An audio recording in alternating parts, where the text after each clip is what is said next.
સમાચાર કુડાસન નજીક પીજીમાં બબાલ શુકન આઈ ફ્લેટ માલિકો અને પીજીમાં રહેતી છોકરીઓ વચ્ચે અડધી રાત્રે બબાલ થઈ ન્યુસન્સ ફેલાવતા હોવાનો ફ્લેટ માલિકનો આક્ષેપ છે। છોકરીઓ છોકરાઓને બોલાવતી દારૂ પાર્ટી કરતી હોવાનો આક્ષેપ છે।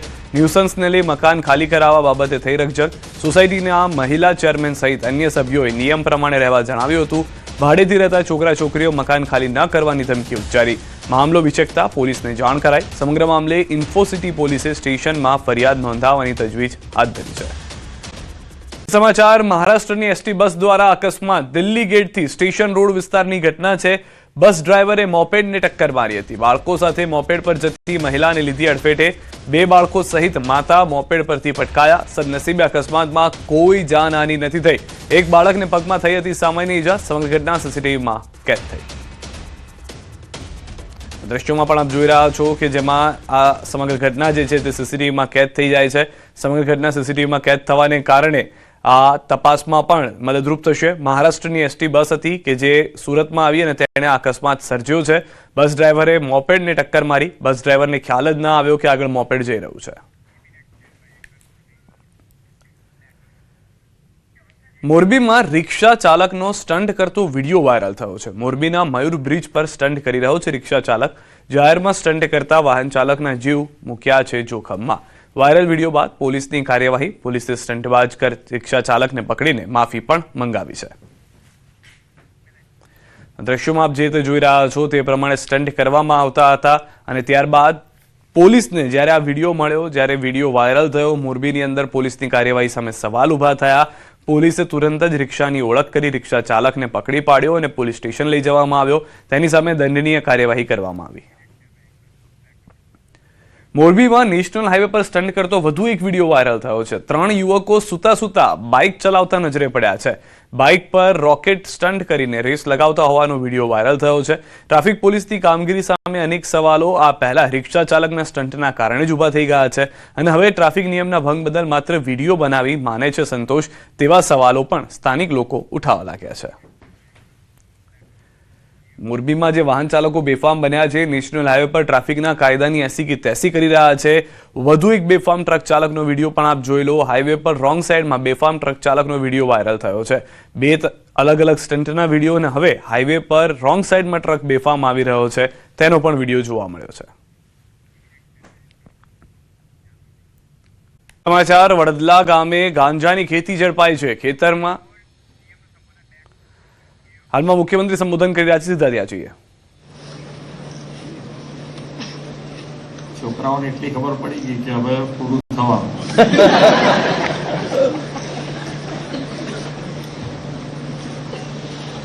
છોકરાઓની કેપેસિટી હોય ને કેટલું સાંભળવાનું।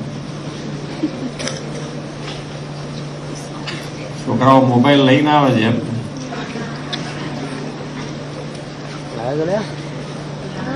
સ્કૂલમાં એલાવ, અંદર ક્લાસમાં એલાવ કરો છો તમે? હા કે ના? બહાર મૂકવાનો કે હંતાડીને પાછો લઈ જવાનો? એકાદ જણ લઈ આવે તો ચાલે ભાઈ, આપણે બધાને રીલ જોવા।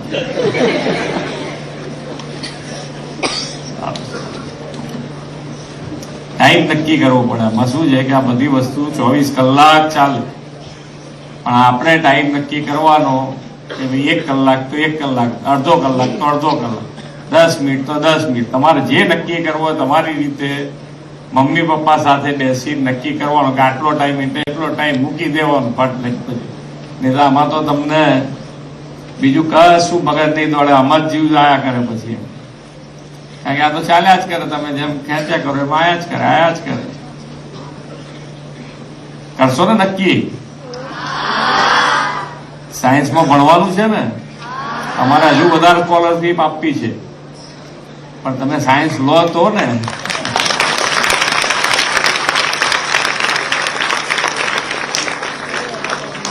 નમો લક્ષ્મી, નમો સરસ્વતી વિજ્ઞાન સાધના, મુખ્યમંત્રી જ્ઞાન સાધના મેરિટ સ્કોલરશીપ અને મુખ્યમંત્રી જ્ઞાન સેતુ મેરિટ સ્કોલરશીપ યોજના અંતર્ગત શિષ્યવૃત્તિ વિતરણ કાર્યક્રમમાં આપણી સૌની સાથે મંચ ઉપર ઉપસ્થિત મારા સાથી નાયબ મુખ્યમંત્રી શ્રી હર્ષભાઈ સંઘવી, મારા સાથી મંત્રી ડોક્ટર પ્રદ્યુમનભાઈ વાંઝા, શ્રીમતી રીવાબા જાડેજા, ગાંધીનગર જિલ્લા પંચાયતના પ્રમુખ શ્રીમતી શિલ્પાબેન પટેલ, ગાંધીનગરના મેયર શ્રીમતી મીરાબેન પટેલ, ગાંધીનગર શહેર ભાજપ પ્રમુખ શ્રી આશીષભાઈ દવે, શિક્ષણ વિભાગના અગ્ર સચિવ શ્રી મુકેશ કુમાર, શિક્ષણ વિભાગના નિયામક શ્રી પી.આર. રાણા, આમંત્રિત સર્વે મહાનુભાવો, સૌ શિક્ષકગણ, સૌ વાલા વિદ્યાર્થીઓ, પ્રેસ મીડિયાના મિત્રો, સૌને મારા નમસ્કાર.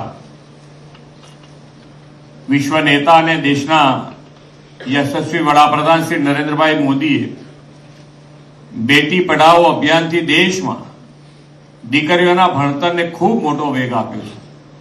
મોદી સાહેબે ગુજરાતમાં તેમના મુખ્યમંત્રી કાર્યકાળ દરમિયાન રાજ્યની દીકરીઓના અભ્યાસ માટે પરિશ્રમની પરાકાષ્ઠા સર્જી હતી. 2001માં ગુજરાતનું સેવા દાયિત્વ તેમણે સંભાળ્યું ત્યારે અનેક સમસ્યાઓ હતી. દીકરીઓનું શાળા છોડી જવું તે સમયે ખૂબ વધારે હતું અને કન્યા સાક્ષરતા પણ ખૂબ ઓછી હતી. તેમણે કન્યા કેળવણી, શાળા પ્રવેશોત્સવ કાર્યક્રમ શરૂ કર્યો. તેઓ ગામે ગામ જઈને દીકરીઓના ભણતર માટે પરિવાર પાસે ભિક્ષા માંગતા. કોઈ રાજ્યના મુખ્યમંત્રી પોતે ગામે ગામ જઈને દીકરીઓના ભણતર માટેનો સેવા યજ્ઞ ઉપાડે તેનો દાખલો મોદી સાહેબે દેશમાં બેસાડ્યો.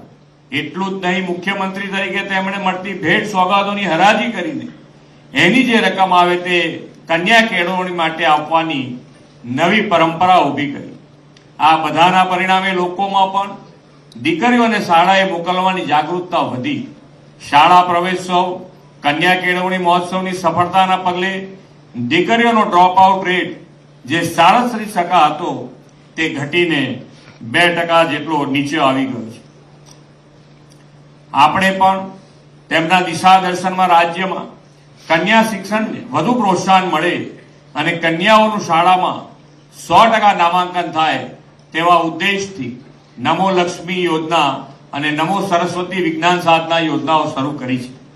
પ્રાથમિક શિક્ષણ પૂર્ણ કર્યા પછી બધી દીકરીઓ માધ્યમિક અને ઉચ્ચ માધ્યમિક શિક્ષણ પર સફળતાપૂર્વક પૂર્ણ કરે તેની ચિંતા કરીને આ યોજના શરૂ કરી છે.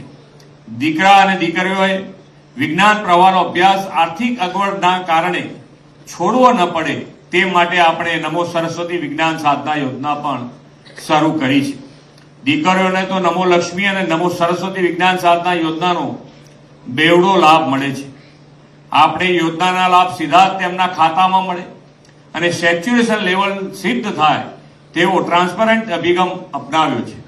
આદરણીય શ્રી નરેન્દ્રભાઈ મોદીના નેતૃત્વ અને માર્ગદર્શનમાં છેલ્લા 2.5 દાયકામાં રાજ્યમાં શિક્ષણ ક્ષેત્રે ખૂબ મોટો બદલાવ આવ્યો છે.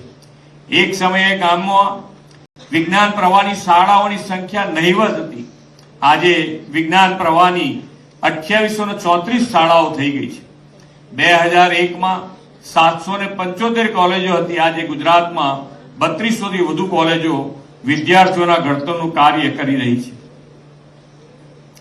ધોરણ 12માં વિજ્ઞાન પ્રવાહ પછી એન્જિનિયરિંગમાં અભ્યાસ માટે જવું હોય તો માત્ર 139 કોલેજ હતી, જે આજે એન્જિનિયરિંગ કોલેજોની સંખ્યા પણ 288 પહોંચી છે. ગુજરાતમાં શ્રી નરેન્દ્રભાઈએ મુખ્યમંત્રી તરીકે સેવા દાયિત્વ સંભાળ્યું ત્યારે મેડિકલ સીટો 1175 હતી, જે આજે વધીને 7000થી પણ વધુ ડોક્ટરોની સીટ થઈ છે. મેડિકલમાં અભ્યાસ કરતી દીકરીઓને આર્થિક મદદ મળે તે માટે મુખ્યમંત્રી કન્યા કેળવણી નિધિ યોજનામાંથી અત્યાર સુધીમાં રાજ્યની 24000થી વધુ દીકરીઓને સહાય આપવામાં આવી છે. કેજી થી પીજી સુધીનું શિક્ષણ આપણા બાળકોને સરળતાએ મળે તેવી વડાપ્રધાનશ્રીની નેમ આપણે પાર પાડી છે. એ દિશામાં આજે 13 લાખથી વધુ વિદ્યાર્થીઓને ₹370 કરોડ ઉપરાંતની સહાય આપી છે. વડાપ્રધાન શ્રી મોદી સાહેબે વિકસિત ભારત, આત્મનિર્ભર ભારત 2047નો સંકલ્પ કર્યો છે. કોઈ પણ રાષ્ટ્ર કે રાજ્યના વિકાસનો પાયો શિક્ષણ છે. વિકસિત ગુજરાત, આત્મનિર્ભર ગુજરાતથી વિકસિત ભારત માટે આપણે વિદ્યાર્થીઓને જ્ઞાન સમૃદ્ધ કરવાની સામાજિક જવાબદારી નિભાવીએ. વિદ્યાર્થીઓમાં શિક્ષણ સાથે સ્વદેશી અભિમાન પણ જગાવીએ એ જ અપેક્ષા સાથે વિરમું છું.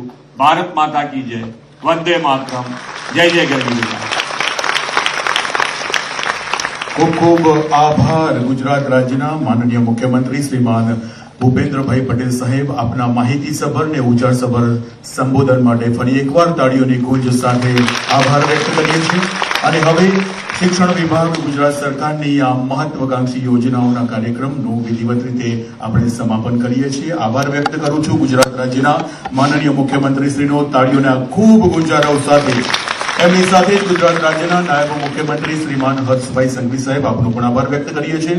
ડોક્ટર પ્રદ્યુમન વાજાસર, માનનીય મંત્રી શ્રી શિક્ષણ વિભાગ, સાથે જ શિક્ષણ રાજ્ય મંત્રી શ્રીમતી દીવાબા જાડેજા, આપનો પણ ખૂબ તાળીઓના ગણરાથી આભાર વ્યક્ત કરીએ છીએ. શ્રીમતી શિલ્પાબેન પટેલ, જિલ્લા પંચાયત પ્રમુખ શ્રી, આપનો પણ આભાર વ્યક્ત કરીએ છીએ. જોરદાર તાળીઓનો ગુંજારો વ્યક્ત કરીએ. શ્રીમતી મીરાબેન પટેલ, મેયર શ્રી, ગાંધીનગર મહાનગરપાલિકા. તો હાલમાં મુખ્યમંત્રીના હસ્તે આ યોજનાઓની શરૂઆત કરવામાં આવી. ખાસ કરીને શિષ્યવૃત્તિઓ કે જે વિદ્યાર્થીઓને મળી શકે, સીધો જ ફાયદો તેઓને મળે. સાથે શરૂઆત જ્યારે કરી તો તેઓએ વિદ્યાર્થીઓને એ ટકોર પણ કરી હતી કે એક માર્મિક ટકોર હતી કે જે મોબાઈલનો ઉપયોગ, જે સ્ક્રીન ટાઈમનો ઉપયોગ અત્યારના સૌથી વધારે ચર્ચાનો વિષય રહ્યો છે વિદ્યાર્થીઓનો. તેઓ ભલે મોબાઈલનો ઉપયોગ તમે કરો, પરંતુ તમારો એ નિયમ સેટ કરો કે રોજ 10 મિનિટ, અડધી કલાક કે કલાક, એનાથી વધુ સમય તમે મોબાઈલને ના આપો, જેથી આપ લોકો વધુ ભણી શકો ને આવી વધુ શિષ્યવૃત્તિઓ તમને ગુજરાત સરકાર તરફથી મળી શકે. આવી માર્મિક ટકોર સાથે તેઓએ પોતાના સંબોધનની શરૂઆત કરી હતી. તો ગાંધીનગરના ટાઉન હોલ ખાતે આ કાર્યક્રમનું આયોજન કરવામાં આવ્યું હતું, જેમાં મુખ્યમંત્રી, નાયબ મુખ્યમંત્રી, શિક્ષણ મંત્રી અને તમામ એ લોકો કે જેઓ લાભાર્થી છે એ વિદ્યાર્થીઓ પણ ત્યાં ઉપસ્થિત રહ્યા હતા. અને હવેથી આ નવી જે શિષ્યવૃત્તિ છે તેના વિતરણ કાર્યક્રમની અંદર શરૂઆત થતાં જ એ સ્પષ્ટ થઈ ચૂક્યું છે કે જે પણ વિદ્યાર્થીઓ આર્થિક રીતે આગળ ભણવા માગે છે પરંતુ તેઓને સહાય નથી મળતી, આર્થિક કમી આવી રહી છે, તેઓને વધુ મજબૂત કરવામાં આવશે. ગુજરાત સરકાર તરફથી નમો લક્ષ્મી યોજના અંતર્ગત આ શરૂઆત કરી દેખાડવામાં આવી છે. જે પ્રધાનમંત્રી નરેન્દ્ર મોદીનું વિઝન છે કે ભણે ગુજરાત વધે ગુજરાત, તેને જ આગળ ધપાવવામાં આવી રહ્યું છે. અને હવે તેના ભાગરૂપે આ વિદ્યાર્થીઓને પણ આપ દ્રશ્યોમાં જોઈ રહ્યા છો, જેમાંથી કેટલાક વિદ્યાર્થીઓને આ શિષ્યવૃત્તિનો લાભ એ તેમના ભણતરમાં આગળના સમયમાં વધુ લાભદાયી થાય તે માટેના પ્રયાસ ગુજરાત સરકાર તરફથી કરવામાં આવી રહ્યા છે. તો વિદ્યાર્થીઓને રાજ્ય સરકારની આ ભેટ કે જેમાં ખુદ મુખ્યમંત્રી, નાયબ મુખ્યમંત્રી ઉપસ્થિત રહ્યા હતા, શિક્ષણ મંત્રી પણ તેમની સાથે જોવા મળ્યા, રીવાબા જાડેજા રાજ્ય કક્ષાના શિક્ષણ મંત્રી પણ ઉપસ્થિત રહ્યા હતા. અને તમામ લોકોનો એક જ અભિગમ રહ્યો છે કે સરકાર ઈચ્છે છે કે વધુમાં વધુ લોકોને શિષ્યવૃત્તિ મળે, વિદ્યાર્થીઓ વધુને વધુ આગળ વધતા જાય, ગુજરાતનું, દેશનું નામ વિશ્વ ફલક પર વધુ સન્માન સાથે લેવામાં આવે તે માટેના પ્રયત્ન વિદ્યાર્થીઓ કરે તેવી પણ વાત મુખ્યમંત્રી તરફથી પોતાના સંબોધનમાં કરવામાં આવી હતી. અને સાથે સ્પષ્ટ કરી દીધું છે કે કોઈ પણ વ્યક્તિ જે આગળ, ખાસ કરીને વિદ્યાર્થીઓ કે જે આગળ ભણવા માંગે છે, તેઓને આર્થિક કોઈ પણ સામનો ના કરવો પડે તકલીફનો, તેને ધ્યાનમાં રાખીને શિષ્યવૃત્તિ જાહેર કરવામાં આવી રહી છે. અને નમો લક્ષ્મી, નમો સરસ્વતી વિજ્ઞાન સાધના જેની શરૂઆત કરવામાં આવી અને તેના ખાતામાં રૂપિયા પણ આપી દેવામાં આવશે, જેથી વિદ્યાર્થીઓ તુરંત તે સહાય મેળવી, શિષ્યવૃત્તિ મેળવી આગળ જે પોતાનો અભ્યાસ છે તેને ધપાવી શકે. સાયન્સ સિટી રોડ નજીક ફ્લાઇટમાં આગનો બનાવ છે. પરિશ્રમ એલિગન્સમાં આગનો મેસેજ મળતા ફાયર બ્રિગેડ ઘટના સ્થળે. આગને પગલે લિફ્ટ બંધ પડી જતા સ્થાનિકો અટવાઈ ગયા હતા. ફાયરની ટીમે રેસ્ક્યુ સાથે આગ બુઝાવવાની કામગીરી શરૂ કરી છે. દ્રશ્યો આપ જોઈ રહ્યા છો. હાલમાં આગ જે છે તે લાગી અને તેને બુઝાવવા માટેના પ્રયાસ શરૂ કરવામાં આવ્યા. સાયન્સ સિટી રોડ નજીક ફ્લાઇટમાં આગ લાગી હોવાનો કોલ જેવો ફાયરની ટીમને મળ્યો હતો, ફાયરની ટીમ તુરંત ઘટના સ્થળે પહોંચી આગ બુઝાવવાના પ્રયત્ન શરૂ કર્યા. ફાયર સ્ટેશને ફોન કરી, મેં મારે ફાયર સ્ટેશને ફોન કરી, ફટાફટ આગ લાગી છે. એટલે બધા અમે જોયું ને ફાયર સ્ટેશન આવ્યું તો અમે જોયું કે અહીંયા બધા સળાઈ ગયા હતા, બધા અહીંયા બધા સળાઈ ગયા, પાછળ બધા સળાઈ ગયા હતા. એટલે અમે આખી ટીમ બધી ભેગી થઈને અમારી મેઘની ટીમ રહી અને બીજા બધા આજુબાજુ બધા ભેગા થઈને અમે જો આવ્યા અને પાછા અમે લોકોને 20 થી 30 જણા બચાવ્યા. કેટલા લોકો અંદર ફસાયા હતા? મિનિમમ 15 જણા પાછા હતા, 15-20 જણા. એટલે અમે આખા ભાઈ વસ્તુ એવું હતું કે અમે બચાવમાં હતું કે આગ ભલે લાગે પણ વસ્તુ બચાવમાં હતું લોકોનું. એટલે આખી ટીમને બચાવવા માટે અમે મહત્વ કરી વિચાર્યું પહેલાં. सेकंड फ्लोर में काफ़ी स्मोक था तो वहाँ से उनको निकाला गया और उसका भी फायर फाइटिंग हुई है. अभी स्मोक है वहाँ पे, मानस फंसे हुए नहीं है और अभी स्मोक निकालने की कार्रवाई और कूलिंग की एक्टिविटी भी चल रही है. सर ये आग कैसे लगी थी, कुछ बता सकते हैं आप? अभी बताना मुश्किल होगा क्योंकि जस्ट कामगिरी कंप्लीट हो जाए उसका हम बता पाएंगे कि कितने रूम इन्वॉल्व थे. और एक होटल या बोलते हैं एक विश्राम जैसे एक परिसर है ये सेकेंड फ्लोर पे, जहाँ पे गद्दे हैं, बेड हैं और काफ़ी टाइप का सामान रखा है, तो उसके कारण स्मोक काफ़ी डेंस स्मोक जनरेट हुआ. માં ફરી એકવાર ભીષણ આગ લાગી. ઉમરગામના વંકાચ ગામની પ્લાસ્ટિકના દાણા બનાવતી કંપનીમાં આગ લાગી હતી. કંપનીમાં આગ લાગતા કામદારોમાં દોડધામ મચી ગઈ. પ્લાસ્ટિક મટીરિયલ હોવાથી આગે રૌદ્ર સ્વરૂપ ધારણ કરી લીધું છે. ઉમરગામ, સરીગામ અને વાપી ફાયરની ટીમો ઘટના સ્થળે હાલમાં પાણીનો મારો ચલાવી આગ પર કાબુ મેળવવાના પ્રયત્નો હાથ ધરાયા છે. પ્લાસ્ટિકના દાણામાં લાગેલી આગને બુઝાવવા ફાયરની ટીમોએ જાહેર કર્યો છે મેજર કોલ. તો દ્રશ્યો આપ જોઈ રહ્યા છો. આખું ગોડાઉન જાણે ભસ્મીભૂત થઈ ગયું હોય તેવા દ્રશ્યો જોવા મળી રહ્યા છે. આસપાસથી લોકોને પહેલાથી જ ખસેડી દેવામાં આવ્યા હતા. સદનસીબે કોઈ પણ વ્યક્તિના જીવ ગયા હોવાના સમાચાર નથી, પરંતુ અહીંયા આગળ પરિસ્થિતિ એ છે કે આખું ગોડાઉન જે છે તે હવે ખાખ થઈ ગયું છે. ઇન્ડસ્ટ્રીયલ એરિયા હોવાને કારણે કોઈ નજીકમાં આવેલા રહીશી વિસ્તાર પણ નથી, જેના કારણે પણ જોખમ ઘટી ગયું છે. પરંતુ મેજર કોલ જાહેર કરવામાં આવ્યો. વધુ માહિતી ન્યૂઝ 18 સંવાદદાતા ભરત પાસેથી મેળવીશું. ભરત, હાલમાં આગને લઈને શું પરિસ્થિતિ છે? કાબુ મેળવવાના પ્રયાસ ચાલી રહ્યા છે ત્યારે? જી બિલકુલ, શરૂઆતથી જ ઘટનાને ગંભીરતાથી લઈ ફાયર બ્રિગેડ દ્વારા, ફાયર વિભાગ દ્વારા છે મેજર કોલ જાહેર કરવામાં આવ્યો હતો. અને ત્યારબાદ ઉમરગામ, સરીગામ, વાપી જીઆઈડીસી, વાપી ટાઉન, દમણ, સેલવાસ અને છેક વલસાડ સુધીના ફાયર બ્રિગેડની ટીમોને તાત્કાલિક સ્થળ પર બોલાવવામાં આવી હતી. અત્યારે ઘટના સ્થળ પર 10 ટીમો છે એ અત્યારે આગ પર કાબુ મેળવવાના પ્રયાસો કરી રહી છે. લાંબા સમયથી, કલાકોથી આ ફાયર બ્રિગેડની ટીમો પ્રયાસ કરી રહી હોવાથી હવે સફળતા મળી રહી છે અને આગ પર કાબુ મેળવવાની શરૂઆત થઈ છે. અત્યારે ઘટનાને લઈ અને વહીવટી તંત્રની ટીમ પણ સ્થળ પર છે. જોકે હજુ સુધી જાનહાની કે ઈજાના કોઈ અહેવાલ નથી, પરંતુ ઘટનાને ગંભીરતાથી જોતા જે તે આખી કંપનીમાં આગની જ્વાળાઓમાં લપેટાઈ ગઈ તેને કારણે છે અત્યારે મોટા નુકસાનની ભીતિ સેવાઈ રહી. આભાર સમગ્ર માહિતી બદલ. સોમનાથથી સમાચાર. તાલાલામાં ગીરમાં ફરી એકવાર ભૂકંપ આવ્યો છે. બપોરે 1:05 અનુભવાયા જે ભૂકંપના આંચકા. રિક્ટર સ્કેલ પર ભૂકંપની તીવ્રતા 3.3 નોંધાઈ છે. ભૂકંપનું કેન્દ્રબિંદુ તાલાલાથી 14 કિલોમીટર દૂર નોંધાયું છે.